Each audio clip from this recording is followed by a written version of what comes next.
Me whakawhānui ke te mana o te taurawhiri i te reo Māori i roto i ngā whakahaere whakapakari i te reo. Koe rā te tehi o ngā tono a te uepū kohanga reo o te motu, ki te rōpū whakamana i te tiriti o Waitangi i te rānei.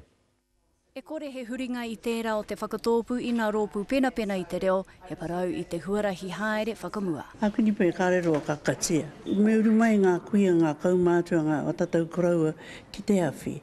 Me he mega i te tōtika te haere, kawini a tātou tēnei kaupapa. Koe ira te mea nui ki ahau. Rātau mai, tipu mai roto i tērā ao. Tapito. Ka kite tonu koe i a rātau e huri ana i roto i tēnei hui. I roto i tō tātou reo.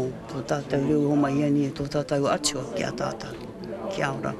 I takotohia e te kōhanga reo wā rātau take, me tō rātau whakapae, kua he rawa te karauna i raro i te tiriti o Waitangi. Ka kora rātau mō te wānanga me te kura kaupapa Māori, te nuinga o rātau, tipu rātau i roto ngā kōhanga reo.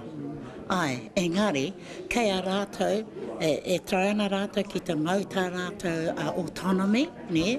E tērā tō mātou pirangi, kia mautā mātou autonomy mo tātou te kohanga reo. Te mea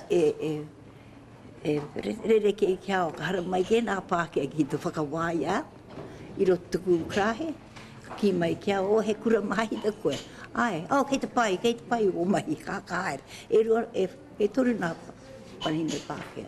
Koera nā mea kā reo pirengi. Ko tētahi atu hia a te rōpū matua o te kōhanga reo, kia whakakore i ngā rōpū i Wainganui i te taurawhiri i te reo Māori, me te minita mōna take Māori, kia ahai rātau te kōrero tōtika ki te kāwanatanga. Me korea ki te karauna, kua uaua ki atu ki te iwi Māori ki te whakaore i tōna reo. Engari e te iwi Māori, ko tahi tonu te huarahi ora i te reo, me kōrero. Hei a pōpō ka oti ngā kōrero a te rōpū matua o te kōhanga reo, ki mua i te rōpū matua i te tiriti o Waitangi. Pēata Melbourne te karere.